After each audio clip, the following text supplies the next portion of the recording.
నటసింహ నందమూరి బాలకృష్ణ గారు ఎన్బికే 109 బిజీలో ఉన్నారు. 99.9% షూటింగ్ అయిపోయింది. నెక్స్ట్ ఎవరితో అంటే బోయపాటితో అని అందరికి తెలిసిందే. BB4 ఇది అఖండ 2 నా BB4 గా వస్తుందా అంటే తాజా వార్తలు అయితే సోషల్ మీడియాలో వైరల్ అయినాయి. BB4 లో విలన్ గా గోపీచంద్ ను తీసుకోబోతున్నారు అనే వార్తతో ఒక్కసారి ప్రపంచమే కాదు అటు ఫ్యాన్స్ ప్రేక్షకులు ఉలిక్కిపడ్డారు.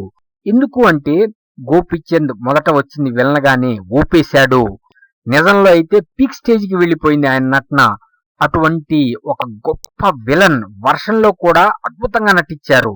అటువంటి విలన్ ని టగ్ ఆఫ్ వార్ గా ఉంటుంది పెట్టుకుంటే. ఎందుకంటే సింహంలా దూకుతుంటాడు.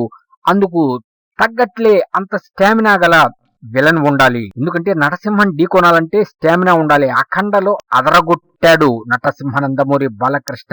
అదే అఖండ 2 అయితే ఇక చెప్పేదే ఉంది. మామూలుగా కాదు, మెంటల్ ఎక్కిస్తుంది. ఇప్పటికే ఎప్పుడెప్పుడని ఆవురు ముంటు ఎదురు చూస్తుంది ప్రపంచం అఖండ 2 కోసం.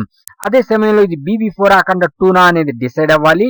ఇవి వార్తలే, కేవలం ఇవి రూమర్సే. ఇది గాని నిజమైతే ఒక పక్కన నటసింహ నందమూరి బాలకృష్ణ, మరొక పక్కన గోపీచంద్. చెప్పేదేముంది, సినిమా రభస రభసే, రచ్చ రచ్చ, బాక్సులు బద్దలే.